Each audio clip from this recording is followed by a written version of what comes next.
Hello, you're listening to the Career Changemaker podcast. Having the courage to leave a career that you have worked hard to build and try something else can be tough. So in each episode, we dive into key career change strategies so that you have a clear understanding of what is required to transition into a new role or a new industry without feeling like you have to start at the bottom or have to take a massive pay cut, because ain't nobody got time for that. If you are ready for frank and honest discussions about how to become a career change maker, keep listening. I'm your host, lawyer turned career strategist and executive coach, Janine Esbrand. Hello, and welcome to the show. We are tackling a topic today that is very, very important. We talk a lot on the show about strategy, about career development, advancement, intention, and all of that, which is really important to help you drive your career forward. But it's also important to pay attention to how to navigate challenges in the workplace. A big reason why so many people leave their workplaces or feel like they need to leave is sadly toxic work environments and workplace bullying. And so today I want to have a conversation about how you can move forward if you are in a place where you're having a tough time at work, or you're feeling like your confidence has been knocked since you've left work and you know that your motivation is lacking. If you resonate with any of that, this episode is absolutely for you, so lean in. I have interviewed a workplace trauma coach, speaker and trainer, Zenica Chatman, about her personal experience with workplace trauma and how she has utilized her knowledge and her strengths to turn things around and move on to more positive experiences and help others do the same. So I'm super excited for you to hear our interview, because there's a lot that you can take away that you can practically apply to improve your situation. So without further ado, let's jump into my conversation with Zenica Chatman. Hey Zenica, I am so excited that you are here today. I'm looking forward to this conversation. Before we get started, can you just introduce yourself and tell the audience a little bit about you and your background? Yes, so I am also excited to have this conversation. I'm Zenica Chatman.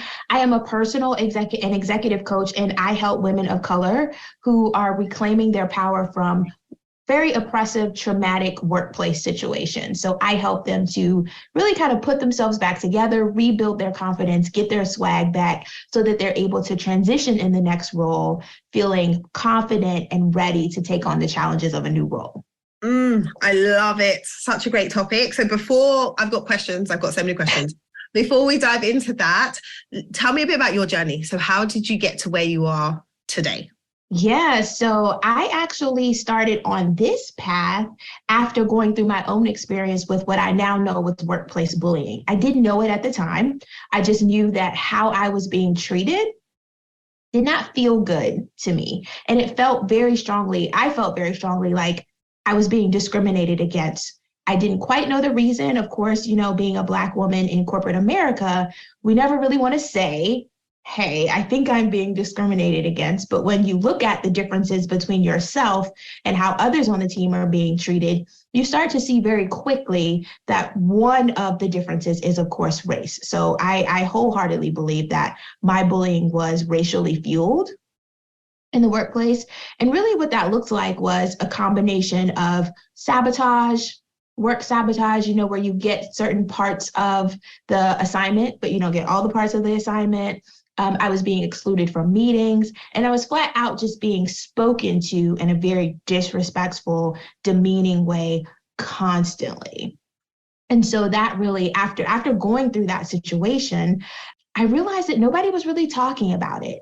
And as a woman of color, the only mentorship I got two pieces of information: quit the job and deal with it. Because if you're going to be a woman of color in corporate America, those are your two options. You can quit, or you can just find a way to be okay with getting mistreated. And once I kind of got out of the situation and realized, wait a minute, workplace bullying is actually a thing. It's happening. There are institutes that are studying this. There are people that are fighting to create policies around this. I got really pissed off that nobody was talking about it. And the only advice that we were giving women and women of color in the workplace was to deal with it. And so I just kind of decided that using my coaching abilities, my natural ability to encourage people, that I really wanted to create a space for women to talk about these things, because all of the career coaching and career development was really, I think, coming from a place of, if you already feel whole, and never acknowledging that sometimes being in these toxic environments, you really can get to a state of brokenness and hopelessness. And there wasn't really a place to talk about where's the work that you do to put yourself back together again so that you can continue. Yeah, that is so, so powerful, because there's so many people who just try and gloss over the experience that they've just had, because it's like, Yes. I'm out of there now, but don't necessarily really acknowledge the impact that that's had on their confidence. Like, that's such a part.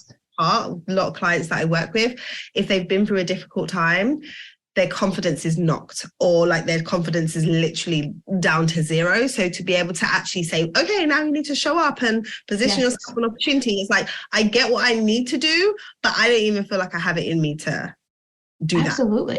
Absolutely. And I think people have to understand, when you spend significant time, and really, I'm learning by coaching more clients, there's no time limit on it, right? So there's not like I can say, oh, if you've been in a toxic workplace for a year, or when people when you're in situations where something is starting to attack just your essence of who you are, that leaves a mark. If I cut you, the saying, if I cut you, will you bleed? Yes. Even a paper cut, we all know how just terrible a paper cut can feel, right? And so when you're in a situation like that, where you've been cut and now you're bleeding, you have to do the work of healing and putting yourself back together. And I think it's so interesting that when we think about someone who is in a very toxic romantic relationship, what do we normally tell them? We say, girl, take your time, don't date, love on yourself. But people who are in toxic work environments, we just tell them, get another boyfriend, or get another partner, right? Get another job and keep it pushing. We don't ever tell them to take the time to do the healing, to do the work as a result of that very toxic place that you spend most of your day in. Yeah. So can you speak to, what does that healing process look like, or what can it look like for someone who is either in that toxic environment now, or they've left it, but it's still affecting them? How do you go about taking the steps towards healing before you then move on? Yeah, so I think one of the first things that I like to level set with my clients, and you talked about this a little bit a few minutes ago, is you have to acknowledge what happened. And we, as Black women, we are just taught to keep it pushing. Don't talk about it. It's over. You got the new job. It is what it is. I feel some type of way. We don't ever take the time to stop and get very specific and acknowledge what happened. And so I oftentimes will just have my clients, because, you know how it is as a coach. The first few sessions, people come in and it's like, they are like, I'm going to give you everything. Like, here's everything. Here's what she said, and here's what I did, and I did. And I just stop them and say, I want you to tell me how that made you feel. You can tell me the story, but I want you to tell me specifically how you felt in those moments, and acknowledge that. Or sometimes if people can't put that together, I will say, here's what I'm hearing. You were bullied at work, and I want you to say, my name is such and such, and I was bullied at work. Because we have to acknowledge the toxicity so that we can heal from it. So that's a very kind of where I start with people, with just like, no, I want you to acknowledge what happened, and I want you to acknowledge how you felt about that. Yeah. Because I guess then when you do that, it divorces you from what is a problem, because part of the reason why people feel less confident, or their confidence is that question of like, what did I do? Like, absolutely. There's almost like a formula that we have in our minds, like, in order for them to treat me like that, I must have done something. Yes. I must have shown up in a way. And then you're trying to figure out, like, what is it that I did? And actually, absolutely, it has nothing to do with you and what you did. It's their issue. Absolutely. Whatever prejudice they have, or whatever issue they have, that they decide that they're going to treat you that way. But you have to recognize that there's a gap. Otherwise, it's really hard to move on without thinking that you're going to attract the same thing again. Yeah. And the other part of that is exactly what you just said, is we really work through a process, and it's a process of helping people understand that you will never be able to control what other people do. You can't. You have to release that thought that if I work harder, do something, change the report, show up differently, change my hair, it's going to create a different reaction. Yeah. Because oftentimes that's exactly what you said. That's what we're doing. I mean, that was the case in my bullying scenario. I was going in at 7 a.m., leaving at 8 p.m., taking work home in an attempt to try and change someone else's opinion of me when I had done nothing to cause the bullying in the first place. Yeah.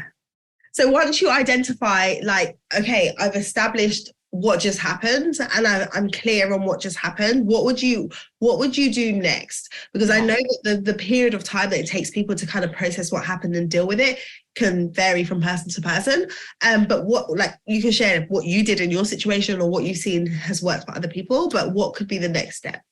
Yeah, so I'll share a quick story of kind of what that next step looks like just in my journey. So I was sitting in, I did what everybody told me to do. I had the new job, had a great manager, incredible teammates. And just like anyone else in a new role, I'm in that learning curve, right? So there's so much that I don't know, and I'm trying to get caught up to speed. And I remember I had to get up from my desk and I ran to the bathroom because I started crying, because I had this belief that everything that the previous job had said about me was going to show up. And I kept telling myself in that moment, these people are going to realize that I'm a dud, that they bet on the wrong girl. And so the only thing, and I kind of said, okay, this is not helpful. This is not productive. So what are you going to do to get back to a place where you can just function in this new job?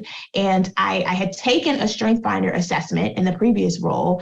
And part of my bullying was my strengths. If anyone here has taken that assessment, my strengths were vastly different from the rest of the team in my previous role. And so part of my bullying was that they used my strengths against me. And they told me, see, this is why you don't fit. Look at us. We're all over here on this side. We're all orange and pink. And look at you. You're just over there with your little blue-green self and you don't fit.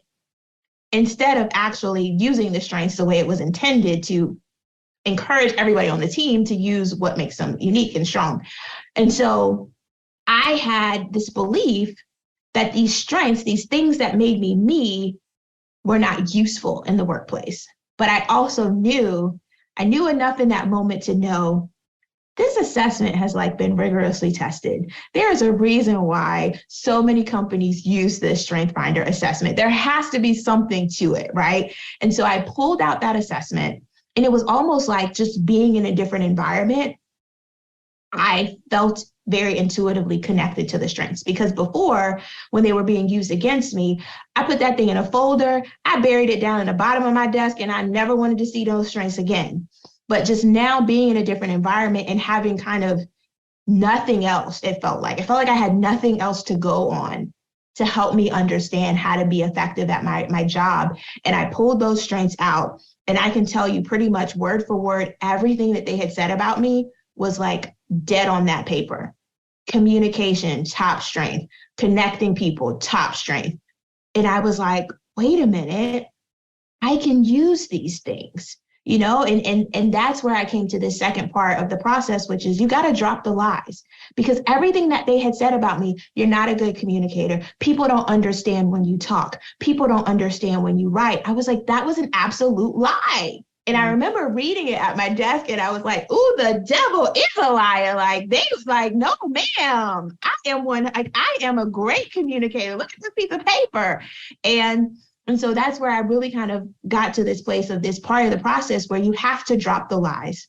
When you spend so much time in a very negative, very toxic or bullying working relationship, like I said, there's a cut. There's some version of a lie that entity, that those people have tried to input into your spirit, and you have to identify it and drop it. That is good. That is so good. I think that what you said about the strengths is gold, because it's so easy to feel like you're not good at something if you're in the wrong environment using the Absolutely. tools, right? And when Mm-hmm. you can align your strengths with the type of work that you're doing and the environment that you put yourself in, like that's where fulfillment comes. So Yeah. so many people are like out here feeling unfulfilled in their jobs because like you're actually placed in the wrong place. Like Mm-hmm. your Mm-hmm. your skill set, your strengths could be leveraged and make so much more impact when you're in the right environment. But you first need Yeah. to know what they are. So I love that you kind of like went back to them and was like, hold on, yeah, like I have these things and they actually matter and they are helpful where I am Yeah. right now. And that's why I feel so different about Mm-hmm. my team, about what I get to contribute. So I like the Strengths Finder. I also recommend people try the Strengths Profile, but those kinds of assessments to just understand yourself. Yeah. Then you can be anchored in it and be like you were saying, no, I'm good at this. I am. I know I am. Yeah. And then you can use it too to talk back to your brain, because this is a process, right? It wasn't like I read that and then I was good to go. I had to do that every day for quite a long time, right? So I had to constantly be grounding myself in truth in order to rebuild my confidence and put myself back together. And the more that you do that, the more that your brain is going to prove yourself right. Yeah, that is so, so good. And so when you like made the transition out of that workplace into a better environment, was there anything that you had in mind to kind of make sure that you didn't move into a similar environment? So when you were looking at the organization, like how did you go about assessing, is this actually a place that I want to move into to minimize the risk of me having the same experience again? Yeah, so I will be 100% honest. And I was in survival mode. When that transition happened, I was in 100% survival mode. And it was just get the heck out of where I am and get to someplace else. So there wasn't a lot of that in the initial switch from the worst role I've ever had into a better one.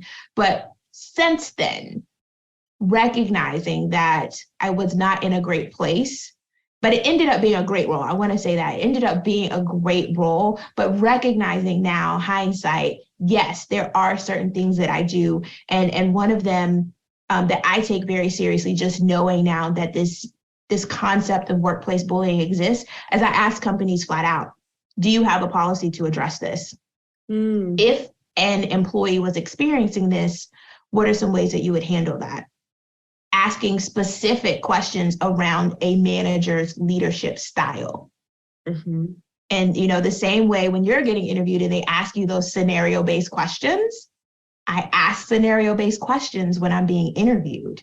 But, I think that that's a big question for a lot of my clients. It's always, I want to make sure this never happens to me again. And going back to that initial concept of, we'll never be able to control other people.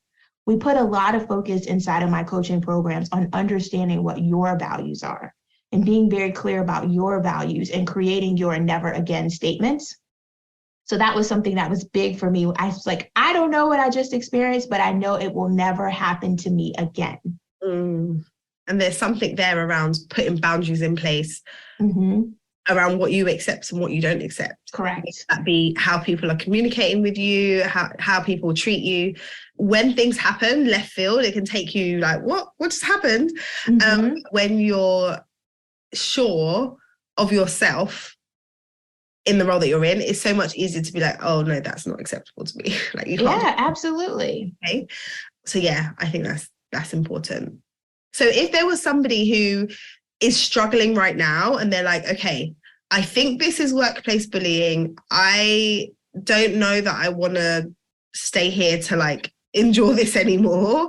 Like, what would be the first steps that you would say? Like, if someone's listening to this and they're looking for advice, they're struggling and they haven't really found anyone else that they could speak to, what would you be saying to them?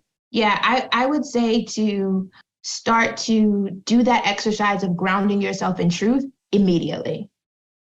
Find your version of dropping the lie, because it's already there.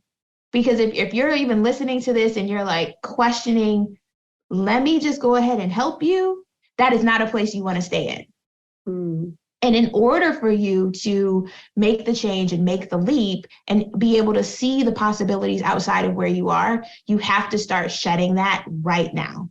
Today, immediately start doing that work of grounding yourself in truth while you create your exit strategy. Yeah. So that's why grounding yourself in truth is so important, because you'll need that to be able to ground yourself, to be able to start to build that exit plan and exit strategy for you. Because oftentimes what happens is people are so stuck in the toxicity. It's weighing so heavy on them that by the time they get to me or a coach like you, they're like, I don't even know I don't know what I'm good at. I don't know what I like. And it's like, you do know what you like. You do know what you're good at. And with the advice of, we'll just find another job, how are you supposed to look for a job when you're in that state? Yeah. I think it's so important, even the idea of going to work with a coach, like finding someone else, even if you're not at the stage where it's like, okay, I'm ready to like invest in coaching. Mm-hmm. It's so important for you to be in community in some way, shape, or form. Yes. So yes. whether that is finding peers, finding somebody that you can confide in and that you can trust, so that you're not just going through it alone in your head. Because sometimes, you know, when you replay what's just happened and you're going round and round and round, it can expand in terms of what's gone on. But when you can speak it out, you're able to see the wood from the trees, as they say, and say, okay, what was the specific thing that is causing me to feel this way? And then what do I want to do about that? What do I want to do about that? And I was also going to say exactly that, of finding community. And I think sometimes we make the idea of finding community so big that it has to be this big giant group of people, and these people that like we go to brunch every day. And it's like, it may just be this podcast. That might be your community right now. Or it might just be taking this podcast episode and sharing it with a friend and talking about it on the phone. Mm-hmm. Right. Yeah. And like you said, because I get it. Everybody can't necessarily invest in a coach right away, but all of us coaches have resources that you can access at a very minimal or nominal fee or free, like a podcast. Yeah. Such good advice. Such good advice. One of the things I like to ask my guests is, do you have an inspirational quote, a saying, a mantra, something that you live by that you'd like to share that would be helpful for? Just one? Oh, I have several. Okay. I'm going to give one. I'm going to follow the rules and I'm going to give one. So this is not really, I don't do a lot of affirmations. But one of the things that I am very consistent about is, if I'm working towards something, I use this phrase of be her now. So for example, my goals this year, they're very vague, but my word is strong. And that just simply means I want to develop stronger relationships. I want to physically become stronger. I want to be, have a deeper sense, a deeper relationship with God and strengthen all of that. And so oftentimes what I will do is, when I'm like, all right, I want to be stronger physically, is I'll ask myself, okay, well, be her now. What does the stronger version of you, the version that maybe can lift a certain amount of weight, what would she do today? Well, she can't lift the goal weight today, but maybe she can lift 5 pounds. Maybe I can add a couple more reps, right? Or if I want to build this coaching business to $1 million business, well, be her now. What is the $1 million version of you doing today to create that $1 million version of you tomorrow? Yeah. Oh, I love that. Be her now. That is such yes, because the way that your mindset has to shift to be that person now is ultimately going to make you do things that you wouldn't otherwise do. So that is gold. Thank you. Yeah. And it takes me out of that whole, I don't feel like it. Yeah, we have to bypass our feelings sometimes because we don't feel like doing a lot, but still.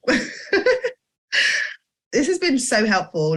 For me, it's been super helpful. And I know for those who are listening, it's going to be helpful if you're in that space. I feel like a lot of people struggle in silence, and there aren't as many resources out there that support around if you know you're being mistreated, what to do. So I'm so glad that you've been able to break that down. If people want to learn more about you, the work that you do, and this area of focus, where do they go? Yeah, if you want to learn more about the work that I am doing, I invite you to just go to my website. That's probably the most condensed place of where you can find everything that I'm doing, zenicachatman.com, zenicachatman.com. But I'm also on all the socials, so you can find me on Instagram, Z_Chatman, and LinkedIn at Zenica Chatman on LinkedIn as well. Okay, awesome. So I'm going to put all those links in the show notes so people can connect with you. But I just want to say thank you for coming and sharing your story, your journey, being vulnerable with that, because I know it's going to help a lot of people. So yes. Oh, can I share one quick resource? Yeah, sure. That I do have. So understanding that for those of you who might be going through this, you might be a little bit disengaged. Maybe you're ready to check out. I also have a free guide on my website that is 4 strategies to love your job again today, to actually love your job. And I talk a lot about what we talked about here today of really using your strengths, leveraging your strengths, and just putting a little bit of oomph back in your workday to get you over the hump. So That's also available on my website. Awesome. So I will put the direct link to that in the show notes as well. Thank you for sharing. Thank you for letting me share that. It's awesome. Wasn't that just awesome? I love how open and transparent Zenica was about her personal experience and the tips and the strategies she shared that we can all use as we navigate difficult workplace environments, whether that's current or in the future. I'm going to put her links to her website and her LinkedIn profile and all of that in the show notes, so do check them out if you want to connect with her. All right, that's all for today. Until our next episode where we'll be having another career conversation, look after yourself and keep moving towards your career goals. Thank you so much for taking the time to listen to today's episode. If you enjoyed what you heard, then I want to remind you that caring is sharing. Share this episode out with somebody else and head over to your podcast app to leave us a rating and review. For every rating and review that you leave, it helps us reach more people. It helps more people find the show. So I'd appreciate it if you go and do that right now. Thank you so much.